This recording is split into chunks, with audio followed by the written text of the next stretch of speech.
Cinéma sur écoute, la fabrique de sons qui fait entendre les salles de cinéma en Europe. Cinéma sur écoute. Le cinéma du TNB n'est pas tout à fait comme les autres. Classé art et essai, labellisé jeune public, patrimoine et recherche, il est surtout au cœur d'un théâtre, le Théâtre national de Bretagne. Le TNB réunit 27 artistes associés venus de tous horizons. Leur regard déplace ce lieu de création vers de nouveaux territoires imaginaires, artistiques et géographiques. À l'image du théâtre, la programmation du cinéma est aventureuse et audacieuse. Elle conjugue les films les plus contemporains à ceux du répertoire. Je suis Stéphanie Jaunet, coordinatrice du cinéma au sein du TNB. Dans ce lieu incroyable, je serai votre guide. Épisode après épisode, je vous emmène dans certains endroits cachés du théâtre, en compagnie de celles et ceux qui, toute l'année, accompagnent généreusement les films vers les spectateurs et spectatrices. En déambulant avec mes invités dans les coulisses de ce vaste lieu de création, nous nous interrogerons sur un sujet cher à l'équipe du cinéma, le matrimoine, soit les femmes qui ont fait et qui font le cinéma. Pour ce deuxième épisode, mon invitée est Prisca Morisset. Prisca est maîtresse de conférences en études cinématographiques en histoire du cinéma à l'Université de Rennes. Historienne des métiers et des techniques, elle s'est particulièrement intéressée à l'histoire du métier d'opérateur de prise de vue, ainsi qu'à l'histoire de ses outils, comme à la question des costumes. J'ai eu la chance de l'accueillir pour une rencontre avec le public autour de son ouvrage Les As de la Manivelle et du film L'homme à la caméra de Dziga Vertov. Sa présence nous a été précieuse. Elle répond aujourd'hui à nouveau généreusement à mon invitation pour nous parler de la place de la femme dans les métiers techniques du cinéma. Prisca, bonjour. Ça va ? Bienvenue. Oui, merci de m'accueillir. Du coup, je me suis dit que ce serait bien, comme on est dans un théâtre, de profiter du théâtre et de ce lieu un peu particulier et de t'emmener dans un lieu qui va faire écho au sujet qui nous intéresse aujourd'hui, c'est-à-dire la place des femmes dans la technique au cinéma. Ouais. Donc je t'emmène dans un espace technique, voilà, super, dans les coulisses du TNB.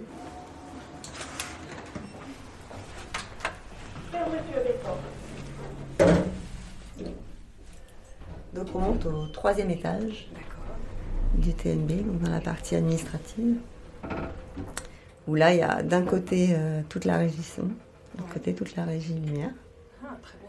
Et donc nous allons rentrer dans un lieu qu'ils appellent le lab. Côté lumière, ça tombe bien. Côté lumière. Pour quelqu'un qui s'intéresse au chef-op. Ah, super. Beaucoup de câbles. Des odeurs de plastique. Oui. Qu'est-ce que t'inspire ce lieu ? Eh bien, je vois surtout le matériel de transport qui permet de protéger le matériel et le transporter facilement. Beaucoup de câbles, des projecteurs, des tours pleins de matériel et j'imagine une logique de rangement propre à l'équipe. Parfait pour parler des opérateurs qui est un métier assez masculin, mais enfin, en tout cas au début. Ça s'est un petit peu transformé ces dernières décennies, mais... Je te propose qu'on aille s'asseoir. Oui. Parfait. Pour pouvoir être plus confortablement installés.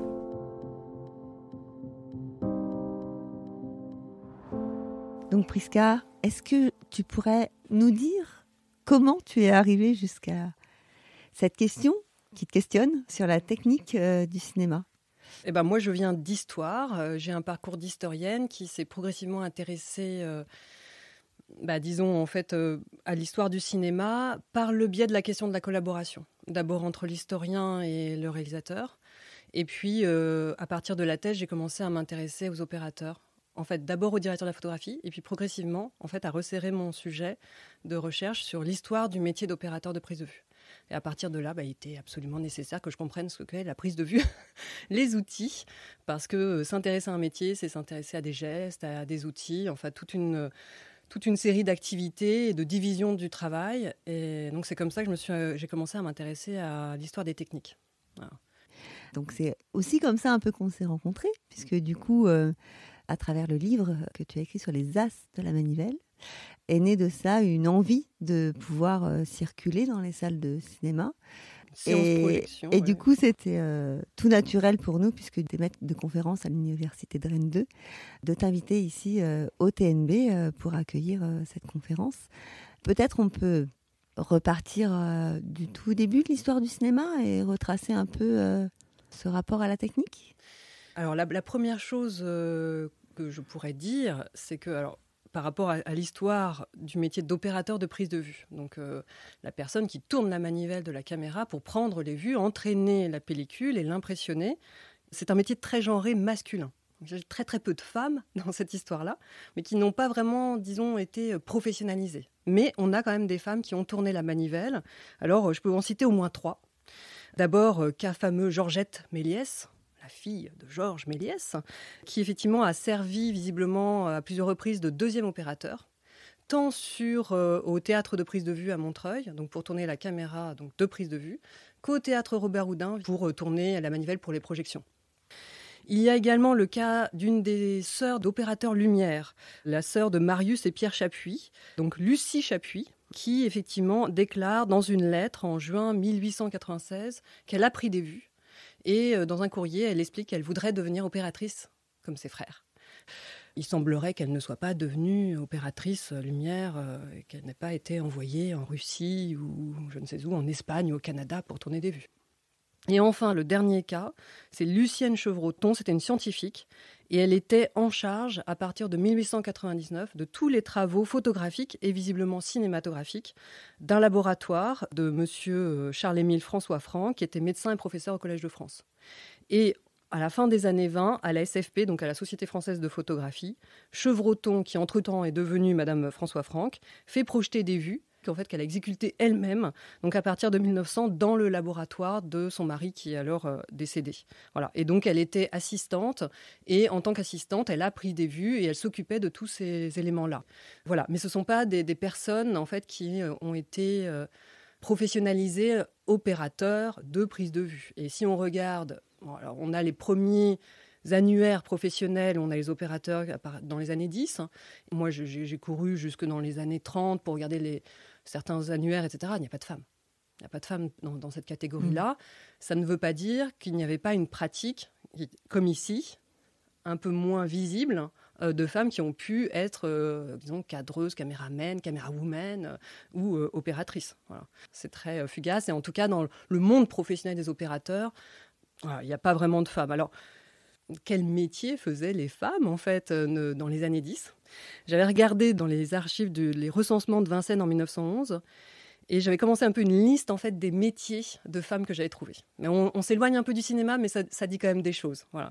Donc, secrétaire, couturière, confection, blanchisseuse, concierge, ouvrière, employée de commerce, repasseuse, monteuse, sans forcément de rapport avec le film, peut-être monteuse en atelier, peut-être de réparation, femme de ménage, lingère, brodeuse, laveuse, modiste, sténodactylographe ou juste dactylographe, fleuriste, plumassière, cuisinière, crémière, chocolatière, brunisseuse, corsetière, cartouchière, cartonnière, électricienne, j'en ai une, fille de salle, teinturière, fourreuse, professeur de piano.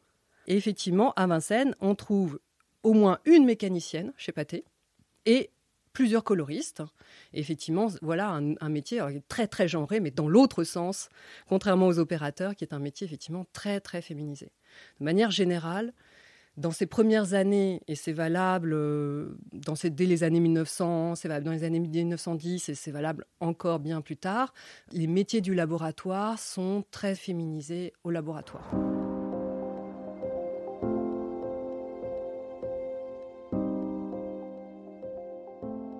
Alors, est-ce que c'est parce que... Alors là, je vais aller dans les clichés. Oui. On m'en excusera, ça fait partie de la question aussi et de l'échange, mais on prête aux femmes ces petites mains et cette délicatesse que n'auraient peut-être pas les hommes. Et on arrive là sur des métiers, à l'image de ce qu'on peut retrouver peut-être dans la couture, de ces femmes qui vont être les petites mains derrière, qui vont travailler sur des matériaux qui sont aussi fragiles, qui du coup ont cette délicatesse qu'on pourrait leur prêter. Oui. La question que moi je me pose, moi qui travaille sur la question du négatif et du développement, c'est dans quelle mesure y avait-il par exemple des femmes à qui on donnait la charge du développement ? Il me semble avoir croisé un ou deux noms de femmes développeuses. Parce que c'est un poste stratégique. C'est un poste stratégique, et notamment développeuse négative. Mais à ma connaissance, j'ai surtout croisé des noms d'hommes. Parce qu'effectivement, le négatif, c'est très très précieux.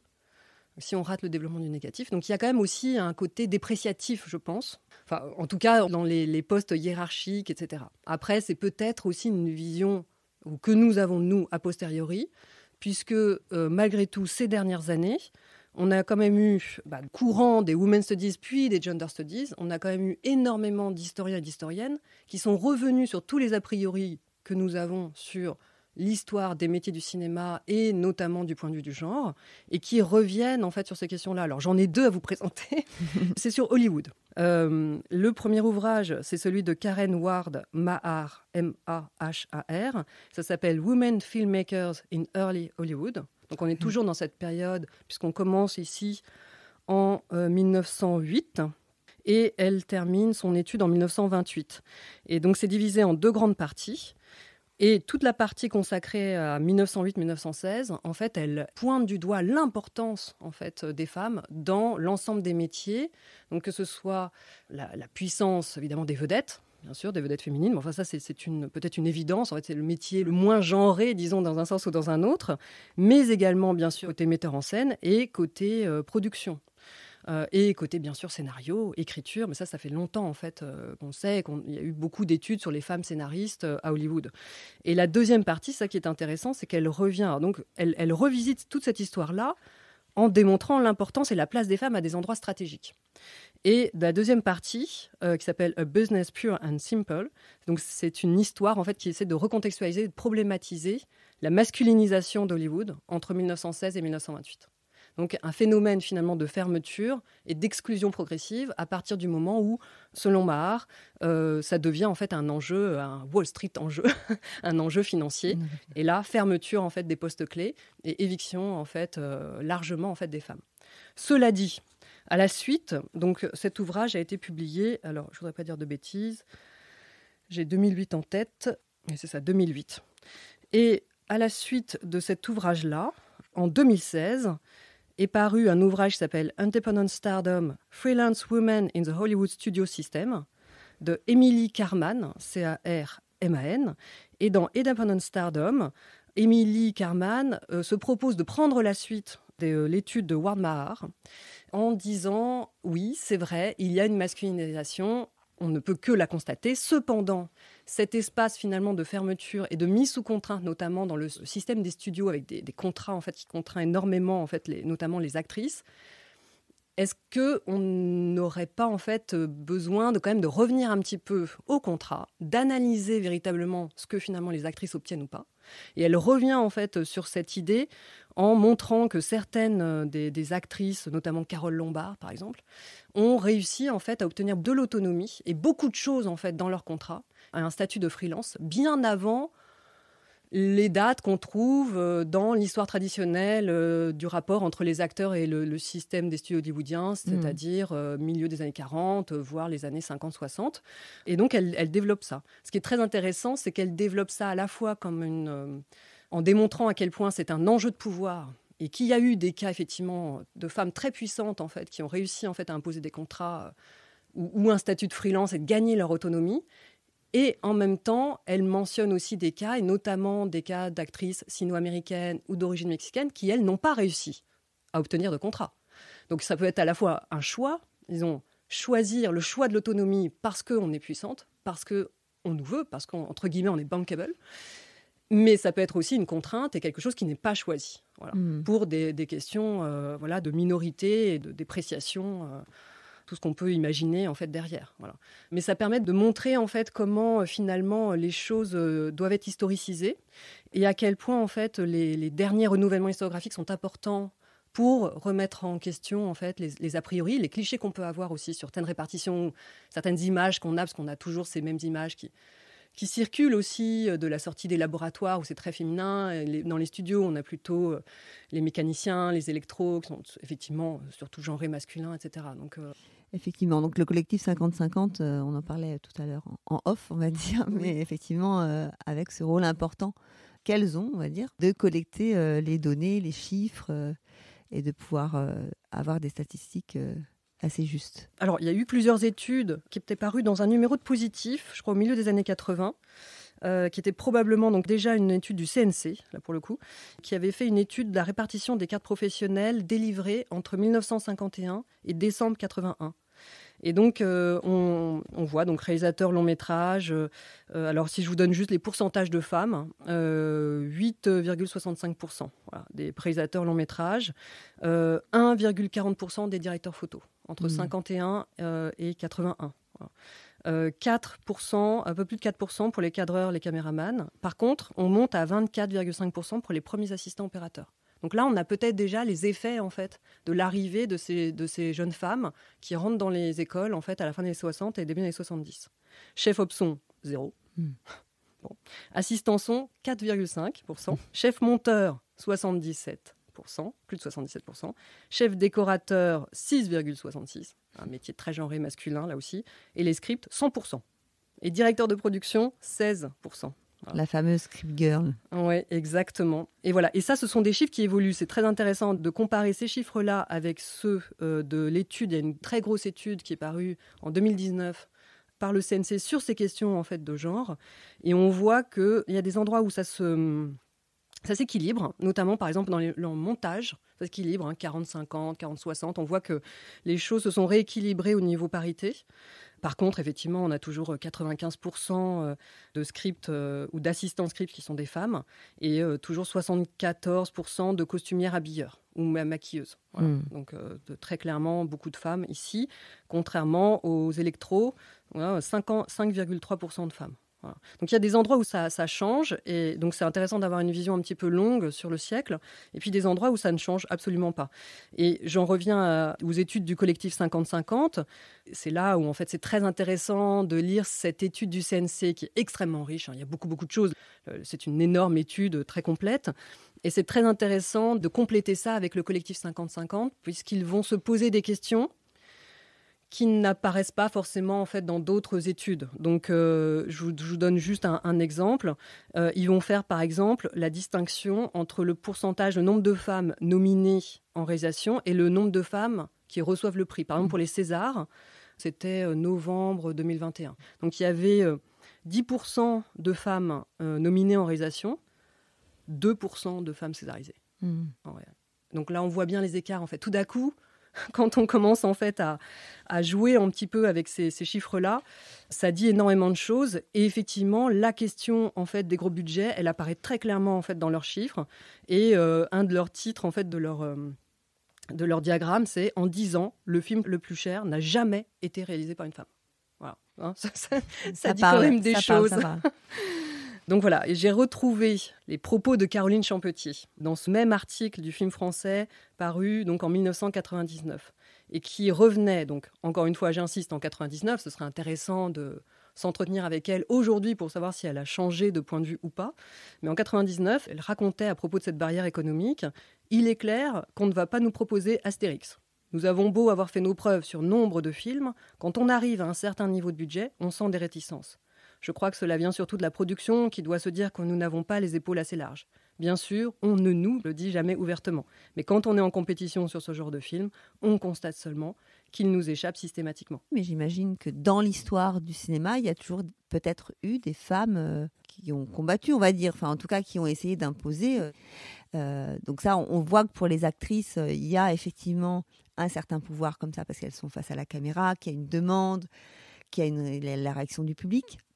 Et côté opératrice, côté technique, comment elles se font valoir ? On a tous en tête, bien sûr, les grands mouvements féministes qui émergent et qui deviennent très forts et puissants et très élargis en fait, dans les années 60. Et donc, l'histoire en fait, de la féminisation, même si probablement en fait, on peut trouver, bien sûr, des postes, probablement des figures individuelles comme ça, qui du coup ont toute leur importance, puisque c'est très singulière, voilà, donc très importante dans cette histoire-là.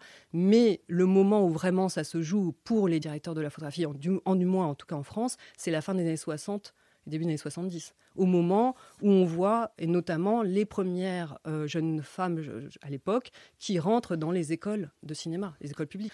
Et donc, si vous me permettez, je pourrais citer Dominique Le Rigoleur, qui explique les difficultés qu'elle a rencontrées au moment qu'elle était pionnière en fait dans ce métier de directrice de la photographie. C'est dans un entretien qui était paru dans un article qui s'appelle « Les femmes sont-elles des hommes comme les autres ?» co-signé par Patrick Karadec et Stoffie Dagbert, et qui était paru dans le film français le 8 octobre 1999. Donc ce sont des paroles de Dominique Le Rigoleur de 1999. Donc je la cite. « Quand j'ai été reçue à l'IDEC », alors, petite parenthèse, l'IDEC c'est devenu la FEMIS aujourd'hui. Donc quand j'ai été reçue à l'IDEC à la fin des années 1960, je crois qu'il n'y avait jamais eu de femmes en section images. Cette année-là, nous avons eu une chance phénoménale. Tous les garçons s'étaient présentés en section réalisation. Sinon, nous ne serions jamais passés. Du coup, nous nous sommes retrouvés à 3 filles et un seul garçon en section images, ce qui ne s'était jamais vu. Le plus pénible, c'est qu'il fallait repartir à zéro à chaque étape. Quand vous aviez réussi à convaincre qu'une femme pouvait être second assistant, tout le monde doutait quand vous deviez passer premier assistant. Et ainsi de suite. Heureusement, j'ai eu la chance d'avoir le parrainage de gens formidables comme Henri Alcan, Ricardo Aronovich et Nestor Almendros, qui étaient à la fois de grands techniciens et des gens extrêmement cultivés, très ouverts sur les autres. Voilà. Donc ça veut tout dire. Et on voit bien, en fait, c'est-à-dire qu'on a cette ouverture, en fait, cette féminisation, elle est possible à plusieurs étapes. Et ça peut être quelque chose de positif, mais c'est aussi un combat, en fait, à chaque étape. Et à l'étape que donne ici Dominique Le Rigoleur, on pourrait ajouter également celle des gros budgets. Cette idée du plafond de verre, finalement, qui vient se donner. Et ça, c'est vrai pour les directrices de la photographie, c'est vrai pour les metteurs en scène. Et quand on regarde les chiffres que donne le collectif 50-50, on voit qu'effectivement, la question du genre, elle est très corrélée à la question de la taille du budget. Et c'est vrai pour les réalisateurs et c'est vrai pour les directrices de la photographie. Mais dans ce même article de 1999, Caroline Champetier revient en fait sur cette question-là et explique qu'effectivement la question du gros budget reste quelque chose qui une étape difficile à franchir. Voilà. Et ce serait intéressant de croiser ça en fait avec d'autres postes de grands collaborateurs de création. Alors là, c'est ici. Merci de m'avoir emmené dans cet endroit-là, cette régie lumière. C'était un parfait endroit pour parler de technique et d'opérateurs et d'opératrices. Oui, c'est ça. Et de directrices de la photographie.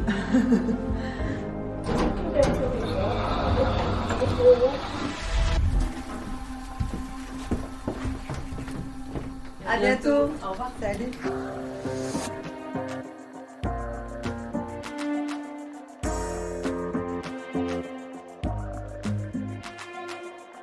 Vous venez d'écouter Cinéma sur écoute, la fabrique de sons qui fait entendre les salles de cinéma en Europe.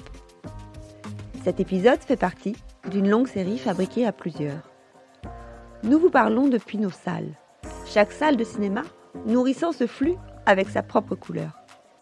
Au TNB, des critiques, des chercheuses, des artistes viennent évoquer les actrices, réalisatrices et techniciennes qui font notre cinéma de matrimoine. Cinéma sur écoute est lauréat de l'appel à projet Collaborate to Innovate 2021, mis en œuvre par Europa Cinéma et financé par Creative Europe Media de l'Union européenne. Une production Narasson.